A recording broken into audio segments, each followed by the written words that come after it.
since I didn't want to paint anymore, and I thought, well, there must be a way that I have to finish it off, and I thought the only way is to make a painting that floats.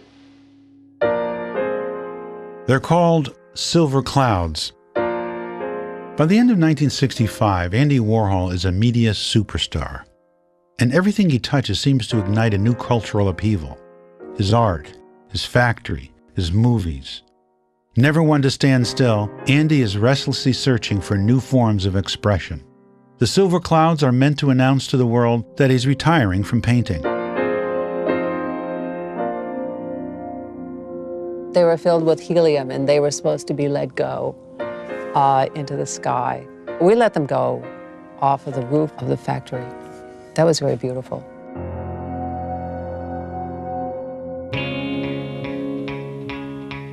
The pop idea, as Andy views it, is that anybody can do anything. So why not music? When he first hears the Velvet Underground play in a Greenwich Village club in the winter of 1965, he invites them to the factory, buys them amplifiers, and signs them up. We're sponsoring a new band. It's called the Velvet Underground. He's Andy Warhol, leather jackets, the sunglasses, the whole thing. Rock and roll people naturally take a look at that and say, one of us. I don't know. From the beginning, it's a seamless fit. Here's a band completely at odds with everything going on in the music world. They were universally rejected like everybody else at the factory was. John Cale plays an electric viola. It's hard to tell if drummer Maureen Tucker is a boy or a girl. And Lou Reed's songs explore the same kind of taboo subject matter that interests Andy, like S&M and drugs. 'Cause it makes me feel like I'm a man when I put a spike into my vein. One of the first things that Andy does is team the Velvets with a new lead singer.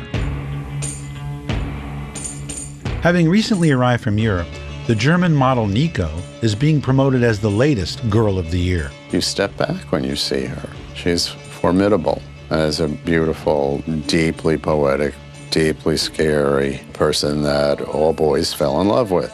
Lou liked her voice. He used her voice like he used Maureen's drums. I mean, it was like something he could use. To all tomorrow's parties.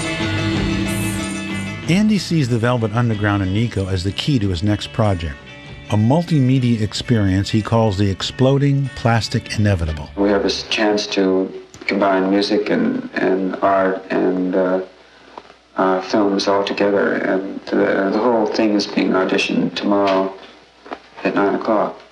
And if it works out, it might be very glamorous.